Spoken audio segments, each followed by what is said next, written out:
যারা অসম বা গুয়াহাটির দিকে ঘুরতে যান তারা বেশিরভাগ সময় দেখা যায় যে মা কামাখ্যার দর্শন করেই তারা সেখান থেকে অন্যত্র চলে যান, সেখানে ঘোরাঘুরি করেন, একটা টাইম স্পেন্ড করেন, এরকম দেখা যায়। কিন্তু আপনি কি জানেন যে গুয়াহাটি শহরের মধ্যে এমন অনেক জায়গা রয়েছে যেগুলো আপনাকে এক্সপ্লোর করতেই হবে। তার মধ্যে অন্যতম হলো বশিষ্ঠ মন্দির।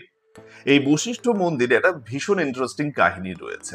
বলা হয় যে পুরাণ অনুযায়ী নাকি এই বশিষ্ঠ দেব এসেছিলেন এই গুয়াহাটিতে শিবের নির্দেশে, ভগবান শিবের নির্দেশে তিনি এসেছিলেন এবং এখানে তিনি ধ্যানমগ্ন হন। কিন্তু সেখানে যাওয়ার পরেও তার মাথার মধ্যে বিভিন্ন জিনিস ঘুরতে থাকে, কিন্তু তিনি যখন ধ্যানমগ্ন হন এবং তাকে যখন ভগবান শিব তাকে একবার দর্শন দেন, জানতে চান যে তার কি মনস্কামনা, তখন নাকি বশিষ্ঠদেব বলেছিলেন যে তিনি তার গুরু মানে ভগবান শিবের সঙ্গে একসঙ্গেই সেখানে বাস করতে চান, ভগবান শিবকে তিনি ছাড়তে চান না।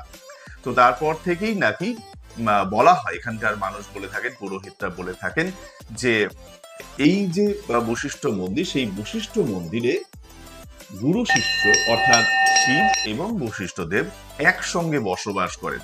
এই কারণে এই মন্দিরে কোনো কিন্তু মূর্তি নেই, একটি শিলা রয়েছে এবং যেখানটা শিলাটা রয়েছে সেটা কিন্তু মানে একেবারে অন্ধকার, হালকা একটা ডিম আলো জ্বলে এবং সেখানে পুরোহিত বসে থাকেন, সারাক্ষণ পুজো করেন এবং সেখানে অনেকে গিয়ে, অনেক ভক্তরা সেখানেও কিন্তু প্রতিদিন পুজো দিচ্ছেন।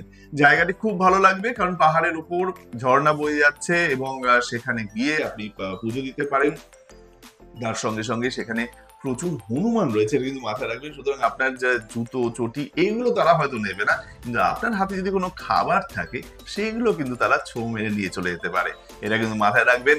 এবং হ্যাঁ, যখন যাবেন গুয়াহাটি বা অসমে মা কামাখ্যার দর্শনের পাশাপাশি বশিষ্ঠ দেবেরও দর্শনটা সেরে নিতে চাইবেন।